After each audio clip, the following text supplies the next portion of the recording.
The Comey book adds to a long list of reasons to question the integrity of the former FBI director, but according to Democratic Congressman Jim Himes of Connecticut, how dare you question people in authority? In fact, says Congressman Himes, you will burn in hell for doing that. Watch.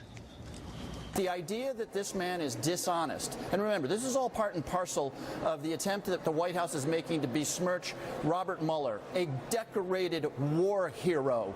That's what is happening here. So yes, let's have that conversation about whether Jim Comey made the right move in talking about the Hillary Clinton thing, but people will rot in hell for besmirching the reputation, the integrity, and the professional history of these two men. So if you're a war hero, nobody can criticize you. Better tell Ollie North that. I don't think he benefited from that standard. Joel Payne worked as an advertising director at Hillary Clinton's presidential campaign and joins us tonight.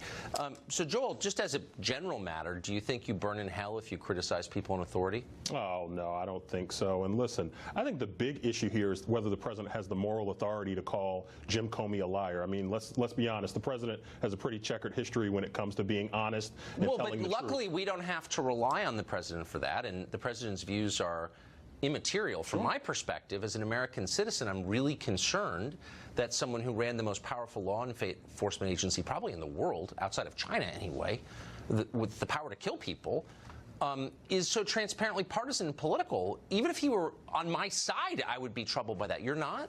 Listen, he took some shots at the president, but, I mean, let's be honest, the president's been taking shots at him for the last 6 months. That's true. He's been taking very personal, direct shots. He's been running an opposition campaign out of the West Wing. So yes. I think you have to give Jim Comey a little bit of a pass on well, look, I understand. I mean, I'm just being as honest as I can be. I understand why Comey's annoyed. He got fired. He's been attacked. I get it. But the difference is that Trump is an elected official. He's a politician. We put him there by voting for him, whether you like it or not. It was part of our democratic process. Comey's a bureaucrat. He was appointed. We don't really have any control over what he does or how long he stays. He's not supposed to be political. In fact, he can't be, or else the system corrodes.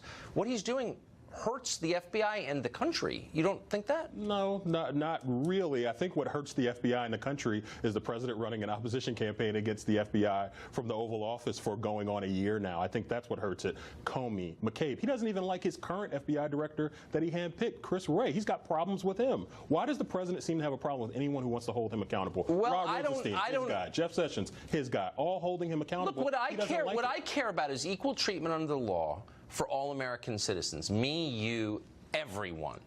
So this Comey thing actually calls that into question. When Comey was canned, a bunch of FBI officials texted and emailed one another about that, expressing concern about it, but also solidarity with Jim Comey. Those emails were FOIA'd. We now have them. I'm going to put some on the screen here and read them to you. The first is from Renee McDermott, who wrote this. Unexpected news such as this is hard to understand, but I know you all know our director stood for what is right and what is true. Triple exclamation point. He truly made us better than when we needed it most. The next is from David Gelios and says, I hope this is an instance of fake news. The third from Michael DeLeon, who says, and I'm quoting, everyone is surprised and we're certainly disappointed with the events. In an earlier email he wrote, we all feel the pain associated with the loss of a leader who is fully engaged. These are people who are on Comey's side. Comey is now a political figure. If I'm investigated as a U.S. citizen by Renee McDermott and I don't like Comey or I like Trump or I don't like Hillary, why wouldn't I be nervous about that investigation? Oh, my goodness. I mean, Tucker, these are people who are expressing personal feelings for someone they work very closely with. By the way, you know, let's go back to the Watergate investigation, not Watergate, the Bill Clinton investigation, Ken Starr. Look at the people who were running Ken Starr's investigation. All Republicans, all people who didn't like Bill Clinton. But did that invalidate I thought we weren't supposed to be happy with that. Look, these are not politicians. Sure. These are FBI agents who run. No, but Comey has put them in an impossible situation. They are now tied to Comey. They are Comey partisans. It's okay to think your boss is great, he got fired, it's sad. I get that. Sure. But now that Comey has made himself into a political figure, it besmirches their reputations, and it calls into question the independence of the FBI. That's the point I'm making. Tucker, what has made Jim Comey into a political figure is the president using him as a whipping boy publicly. That's what's made him into a political figure. Well, Comey just wrote a book attacking him. Look, yes, he wrote a book attacking him because the president spent the last 6 months attacking him. Isn't this the president that says, I'm going to punch back? I'm not going to let people take shots at me? You're absolutely right. So what's good for the goose is good for the gander. What I care about is not defending Trump. What I care about is the integrity of our institutions, whose employees carry guns and have the right to break my front door down. And the FBI is #1 in line on that list. I understand. And I am very worried that this is politicizing and, in the eyes of the public, discrediting our main law enforcement operation. And Jim Comey didn't need to write this book. He did it for the money.